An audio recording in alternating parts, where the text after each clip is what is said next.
Bienvenue sur montredesign.com pour la découverte de la Hamilton ODC X02. Alors, qui est livré dans son coffret traditionnel Hamilton, hein, pas de différenciation, c'est un peu dommage pour une montre qui est quand même assez hors norme et surtout en édition limitée.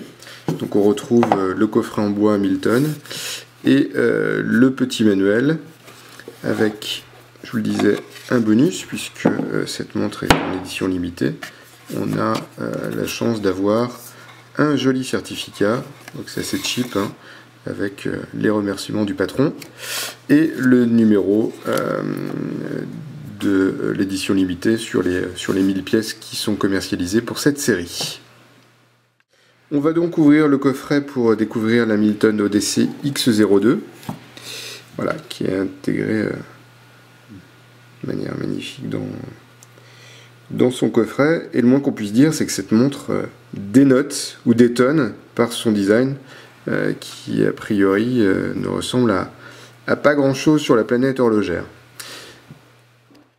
Alors très rapidement, l'Hamilton ODC X02, c'est la deuxième variation en fait d'Hamilton après la ODC X01 pour commémorer en fait les 40 ans du film l'Odyssée de l'espace, hein, par Stanley Kubrick, dans laquelle la marque avait collaboré avec le cinéaste, avec une montre pour l'époque extrêmement futuriste. Donc là, on est sur une réinterprétation tout à fait libre pour célébrer un peu plus de 40 ans du film. Et le moins qu'on puisse dire, c'est que la ODC X02 est vraiment étonnante. C'est le moins qu'on puisse dire. Alors, pour certains, c'est une fusée spatiale, pour d'autres, des ogives, des missiles. En tout cas, voilà, il est vrai que cette montre, elle a vraiment l'originalité pour elle. Plusieurs points. Donc on a première évidence, donc 3 cadrans pour l'heure locale, pour un fuseau horaire GMT1 et un deuxième fuseau horaire GMT2. Donc 3 mouvements qui sont des mouvements assez standards, complètement autonomes, hein, qu'on peut régler de manière différente via les 3 couronnes, qui sont les 3 couronnes très proéminentes, un petit peu comme les griffes de Serval. On a déjà entendu certains commentaires au sujet de cette montre.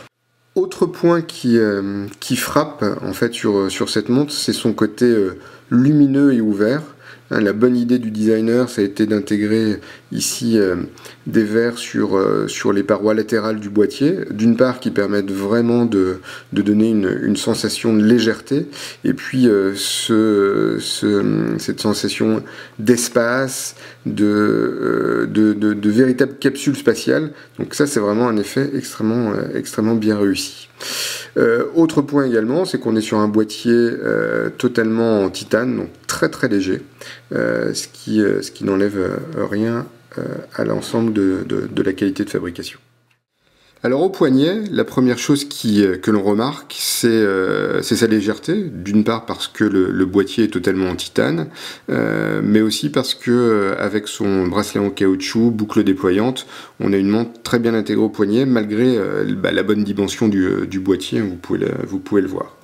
Alors l'autre interrogation qu'on est à même de se poser, c'est le quotidien, notamment avec ces 3 couronnes vraiment très proéminentes.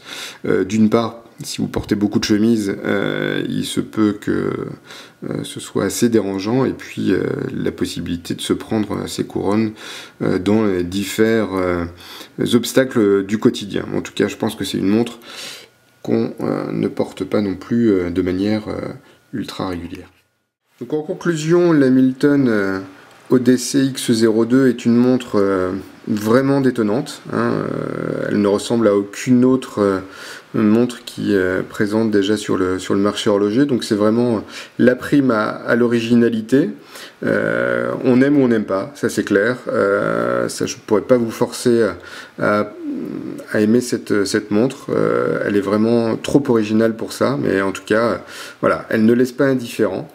Elle est disponible encore en quelques quantités sur les 1000 pièces en édition limitée, et pour un prix qui quand même